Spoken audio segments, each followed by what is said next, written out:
Black Godfather was born in Durham, North Carolina on February 13, 1944. He was raised by his aunt when his mother died while he was a small child. Pee-wee was his nickname, and he went to East End Elementary School until dropping out in the 7th grade. He was arrested at the age of 14 for leading a band of teenagers in stealing chickens from local farms. He spent a year in a state reformatory for youths on allegations of theft and violence. Matthews moved away from his hometown when he was a youngster, first to Philadelphia and then to Pennsylvania, where he worked as a bookie. When he was in Philadelphia, he established relationships with people who would later become his drug distributors, including members of the Black Mafia. He was arrested in 1963 and avoided being convicted by agreeing to leave Philadelphia. Matthews relocated to New York, and by the early 1970s he had established himself as America's most powerful drug lord. His group, which was based in New York, spanned 21 states.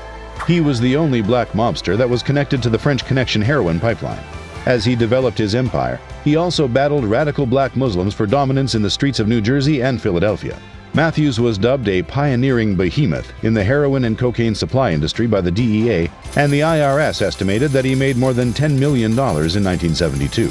Matthews established 2 businesses that went on real estate buying sprees in New York and the South. He moved his long-term girlfriend and their 3 boys to a house on Buttonwood Road in Todd Hill, Staten Island, a posh neighborhood frequented by mafiosos. He bet $200,000 a day at Las Vegas casinos, which repaid him by laundering his large sums of dirty narcotics money.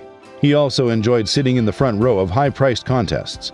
He has a fleet of luxury automobiles. He was flashy and enjoyed living large, with good-looking ladies and expensive automobiles.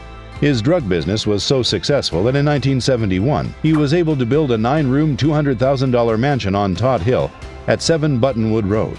Authorities placed a $20,000 bounty on Matthews' head, which was the greatest reward established by a federal agency at the time, since the feds paid the same amount for the apprehension of a bank robber. The coke side of life. When Frank Matthews came to Brooklyn, he was a 21-year-old criminal undertaker. He was usually involved in illicit activities. Matthews would allege that Italian mobsters were peddling heroin and cocaine and decimating Brooklyn's black neighborhoods. When he discovered that what he made in years could be made in weeks in the drug game, he got bored of the numbers game. In 1965, he began to switch to the heroin drug trade in order to make more money. In the 1960s, wholesale heroin was mostly supplied by the Italian mafia, who had a French link. Matthews understood he'd have to curry favor with someone in the know in order to establish a solid foundation for his drug operation. Matthews had hoped to work with the Gambino and Bonanno families, 2 of the 5 families that have controlled organized crime in New York since the 1930s, but both families declined. Matthews knew Raymond Marquez, a famed Harlem number operator from his days as a number writer, El Padrino, the New York Cuban mafia godfather, and Ronaldo Gonzalez Nunez, a major Cuban cocaine dealer, were introduced to him by Marquez. Gonzalez supplied Matthews with his first kilo of cocaine for $20,000 just before fleeing to Venezuela to avoid an anticipated prosecution in the United States, and the 2 became friends.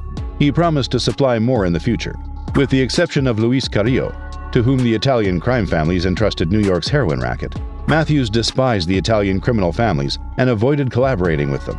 Matthews, cunning and intelligent, became New York's greatest drugs dealer thanks to supplies provided by Gonzalez and Carrillo.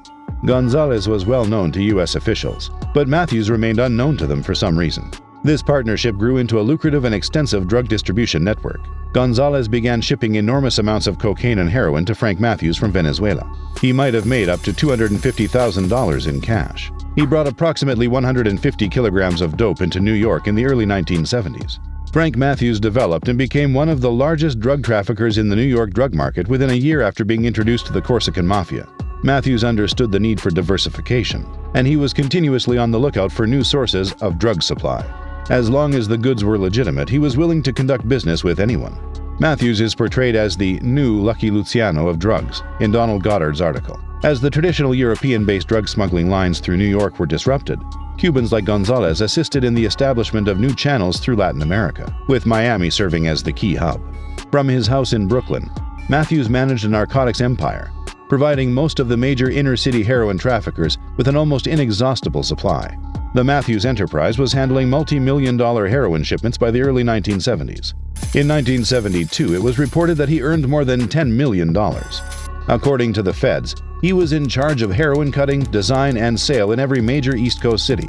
In Brooklyn, he ran 2 large dope mills, one at 925 Prospect Place, Both facilities were well guarded with steel and concrete barriers and automatic weapon-wielding security officers.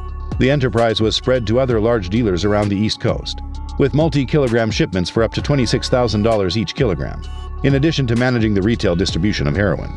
Matthews Pharmaceuticals Company subsequently expanded to 21 states throughout the country.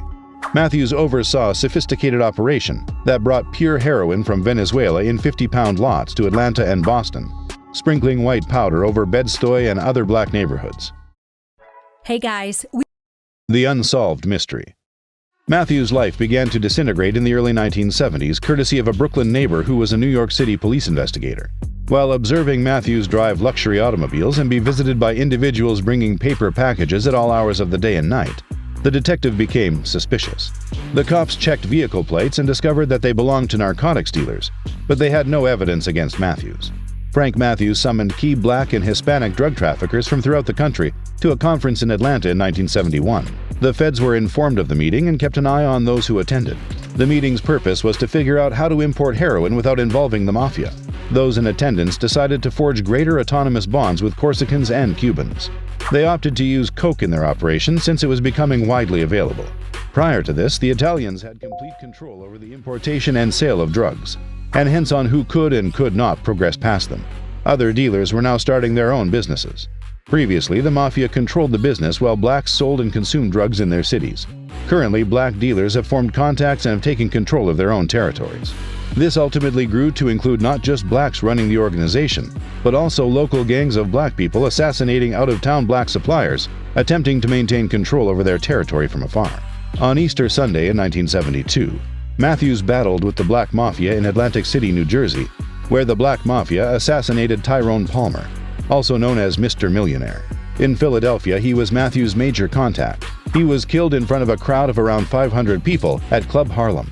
During the shootout, a large number of people were shot. 5 people died, and 26 were wounded.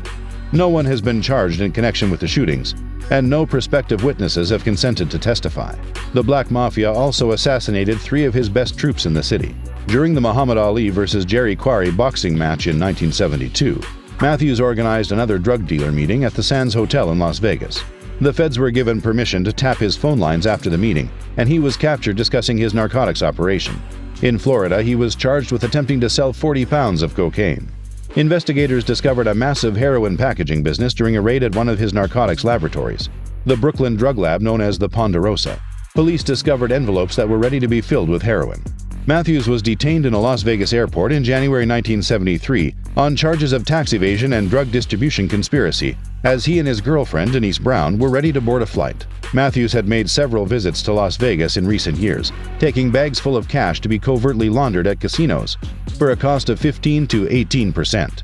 Federal narcotics enforcement officials were waiting for him and his girlfriend at McCarran International Airport this time, and they arrested them both. He was facing a sentence of more than 50 years in jail. Bail was imposed at $5 million at the time, which was the largest bail sum ever set. When Matthews decided to not oppose extradition and return to New York, his bond was decreased to $2.5 million. Matthews' bond was reduced to $325,000 after he spent days in New York prison. Matthews was accused of tax evasion and drug distribution, and he faced a sentence of 25 to life in prison. Matthews was forced to appear in court every week in Brooklyn. He didn't show up on July 2, 1973. Matthews is said to have taken $20 million and departed the country with his girlfriend. He abandoned his wife and children, and their island palaces were never seen again. Months passed, and the IRS arrived at a bank in North Carolina after receiving a tip, only to be told that they had missed Matthews. Since then, no one has seen Matthews or his lady. There have been no sightings, fingerprints, or clues, and there have been no familial connections. To keep Matthews' relatives out of jail, a sum of $325,000 was unexpectedly given in cash as bail.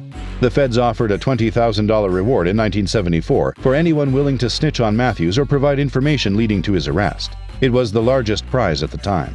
Several mafia leaders and drug lords have been compared to the Godfather. He was well versed in the game and all of its nuances. He was an expert at selling large quantities of dope and cocaine, as well as laundering money, transporting narcotics, and producing goods. What do you think of the Black Godfather? Let us know in the comments below.